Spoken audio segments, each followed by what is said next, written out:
So, one of our next major elements is called methods of examining the problems. Um, and we will see two methods employed depending on the different theories. And the first is known as rationalist. Rationalism tends to is associated with realism and liberalism. Some people who use an identity perspective also use a rationalist appeal to rationalist ideas. In short, rationalist methods are methods of examining a problem in international relations in which they see a chain of causation. And what do I mean by a chain of causation? So they think it's very easy to label a number of facts and then show that fact 1 caused fact 2, which caused fact 3, which caused fact 4, which caused fact 5, which caused war, or caused the Berlin Wall to fall down, whatever it is. So they see a chain of causation, and they think it's very easy to label, that you can label things in a fairly objective manner. Now, these are two important assumptions. Because first, as I said, it assumes that you can label a number of things fairly objectively.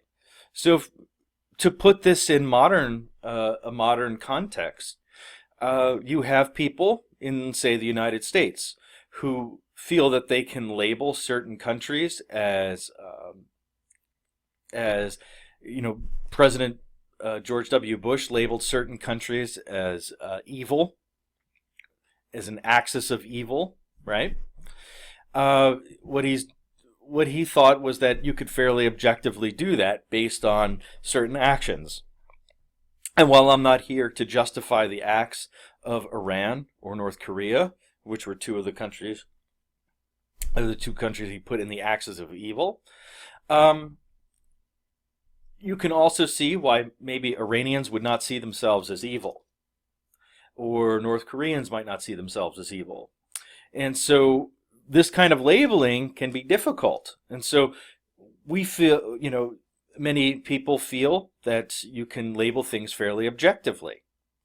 So, but also understand that there's a certain level of perspective that comes into that, right? You can, for example, it's very common now, I see a lot especially when you travel.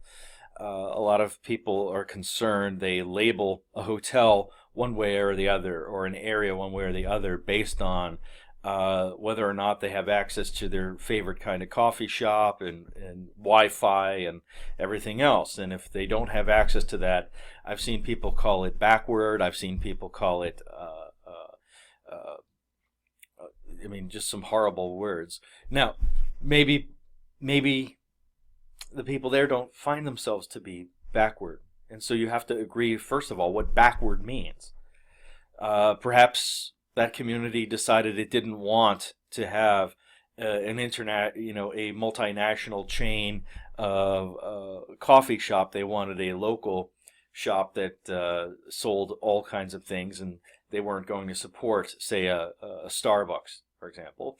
And that they felt that too many people spend too much time on their devices and wanted to have a community with greater interaction. So they cut down on the number of Wi-Fi points in their downtown where their hotels are to encourage greater human-to-human interaction. They don't consider that backward. In fact, they consider that to be a very healthy, natural thing. So what we can see is that while we have let's say our traveler, we'll call this person Traveler Gadget. Traveler Gadget labeled the town of Springfield, USA as backward for not having a Starbucks and multiple free Wi-Fi points. But Springfield, USA thought what they were doing was increasing human contact and improving the quality of life. So they don't consider that backward. In fact, they consider that forward thinking. They consider the people strung or slung to their devices as and multinational Starbucks as backward or troubled. And so the point of this example is not to debate the merits or lack thereof of Starbucks. The point of the example, though, is that it's difficult to label things fairly objectively. So many people using rationalist methods may be questioned based on the labeling they have of different causes or different issues. And so if it's one thing to see a chain of causation, right? One thing causes another, causes another, causes another, right? But the very fact of labeling things can actually be difficult and subject to attacks on supposed objectivity. So just understand that. As I said, realists, and we'll talk about more specifically about what they believe later, and liberals tend to be use rationalist methods. Some people who use identity perspective will also use rationalist methods. Constructivists do not use rationalist methods. Constructivists are the other method. They don't see a simple chain of causation. So if we were to diagram, for example, what causes look like to each one, and we were to draw pictures of it, this is sort of what they would look like. And so you'll excuse me as I do this in front, but if we were to look at how a realist would view causes, right? We could go to and look at a chain. So we would see a line or a chain, 1, 2, and 3. So fact 1, fact 2, causes conflict 1.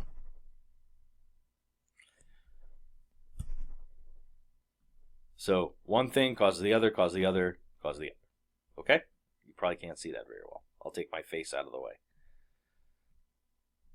One thing causes another, causes another. So it's an arrow, it's a chain, right? But if we were to get rid of this, and that's a rationalist approach. Now, let's look at a constructivist approach. If I can just erase this thing. There we go. So a constructivist approach might not look so easy to deal with, because what you'd be looking at is more of a circle. Okay? So you would have a cycle or a circle of things, and they are all influential. They don't necessarily go in a line and ignore these arrows, because these arrows can go in multiple directions. So let's say fact 1, fact 2, fact 3, fact 4,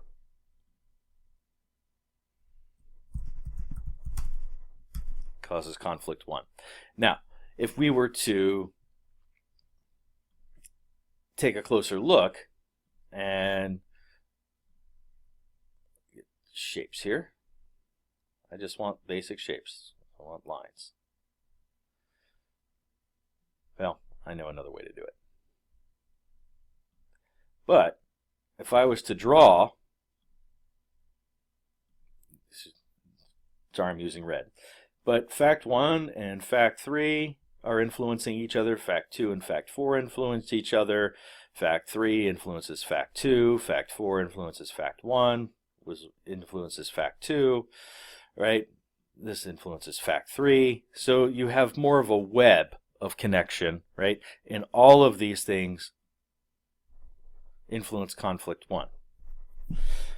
So it's hard to, while I may have labeled fact 1, fact 2, fact 3, fact 4, right? I've labeled those, but I don't mean or to say that these happen in sequence according to their number. I've just given them a number. I could call them X, Y, B, A, whatever variable you'd like. And what you see is an interconnected web of causation. So it's hard in the constructivist view to separate or create such a line. That's a really difficult task.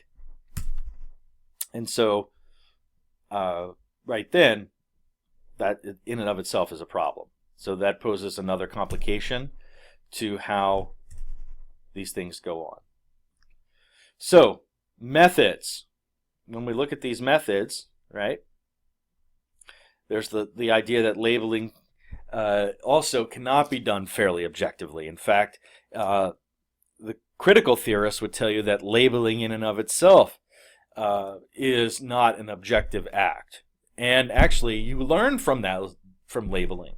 So to the constructivist, the context in which, are important because we can only see a conflict in the context of the many things that go on around it. So another way of examining this web is that it's like a little hub of a wheel, and all the spokes go to it, but they're all crisscrossy and they go all over.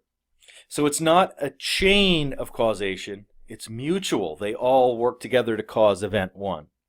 And these are interrelated. Some identity perspective people, more of them tend to be in the constructivist group. And definitely critical theorists, because the other thing critical theorists would argue, as many constructivists, is that labeling is not that simple. But you learn a lot from labeling things. So examining how people label, why they label, and the power involved in labeling is important to someone in the critical theory approach. So, methods, rationalists, constructivists. Not the easiest material, I know, to start off with, but very, very